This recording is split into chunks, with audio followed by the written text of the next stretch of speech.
গোপালগঞ্জের টুঙ্গিপাড়ায় দেশীয় প্রজাতির মাছ ও জলজ জীববৈচিত্র্য রক্ষায় নিষিদ্ধ চায়না দুয়ারি জালের বিরুদ্ধে অভিযান চালিয়েছে উপজেলা মৎস্য বিভাগ।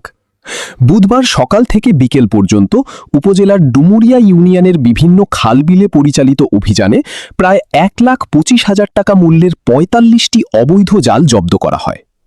টুঙ্গিপাড়া উপজেলা জ্যেষ্ঠ মৎস্য কর্মকর্তা দেবাশিস বাছারের নেতৃত্বে পরিচালিত এ অভিযানে মৎস্য বিভাগের কর্মকর্তাদের পাশাপাশি গ্রাম পুলিশ ও স্থানীয় গণমাধ্যম কর্মীরা সহযোগিতা করেন। মৎস্য বিভাগ জানায়, বর্তমানে দেশীয় মাছের প্রজনন মৌসুম চলছে। এ সময় নিষিদ্ধ চায়না দুয়ারি জালের ব্যবহার মাছের প্রজনন ও বংশবিস্তারে মারাত্মকভাবে বাধা সৃষ্টি করছে, পাশাপাশি হুমকির মুখে পড়ছে জলজ জীববৈচিত্র্য। গোপন সংবাদের ভিত্তিতে বিভিন্ন জলাশয়ে অভিযান চালিয়ে উদ্ধার করা ৪৫টি নিষিদ্ধ জাল পরবর্তীতে ডুমুরিয়া ইউনিয়ন পরিষদ মাঠে নিয়ে আগুনে পুড়িয়ে ধ্বংস করা হয়। মৎস্য বিভাগের পক্ষ থেকে জানানো হয়েছে, দেশীয় মাছের প্রজনন ও জলজ পরিবেশ রক্ষায় নিষিদ্ধ জালের বিরুদ্ধে অভিযান ভবিষ্যতেও অব্যাহত থাকবে।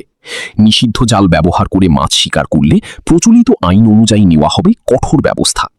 স্থানীয় বাসিন্দারাও নিষিদ্ধ জালের ব্যবহার বন্ধে নিয়মিত অভিযান ও নজরদারি জোরদারের দাবি জানিয়েছেন।